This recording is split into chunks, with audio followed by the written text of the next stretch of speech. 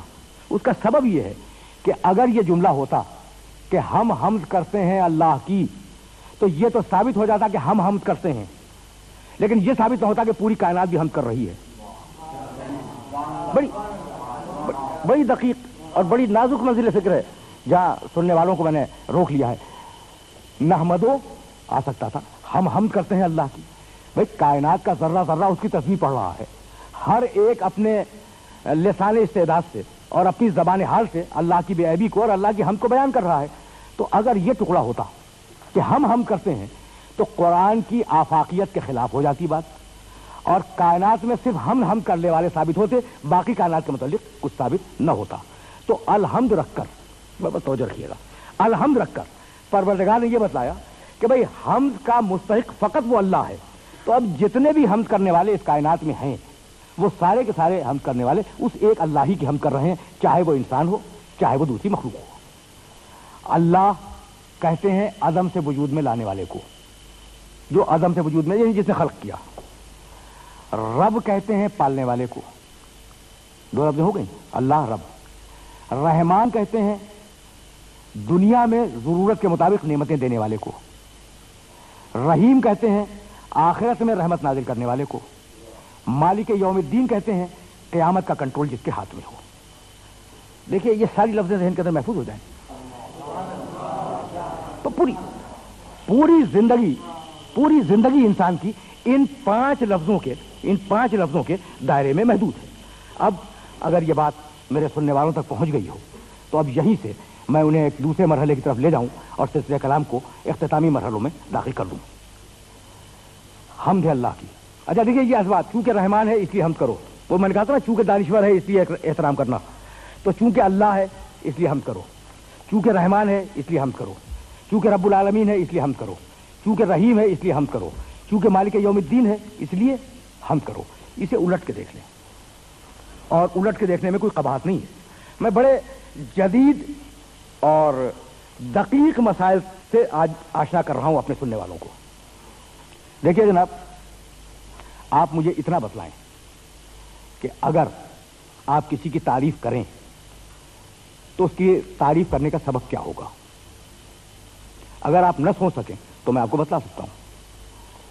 کبھی تعریف اس لیے کی جاتی ہے کہ وہ ہے قابل تعریف، اس میں اتنے کمال ہیں، اتنی تعریفیں ہیں کہ وہ قابل تعریف ہے، اس لیے تعریف کرتے ہیں. تو کبھی صاحب کمال کی تعریف کی جاتی ہے، ایک. کبھی اس لیے تعریف کرتے ہیں کہ اس سے نعمتیں ملیں، 2. کبھی اس لیے تعریف کرتے ہیں کہ وہ مستقبل میں نعمتیں دے گا، 3. کبھی اس لیے تعریف کرتے ہیں کہ اس نے نقصان کو آپ سے ہٹا دیا تھا، ضرر کو آپ سے ہٹا دیا، 4.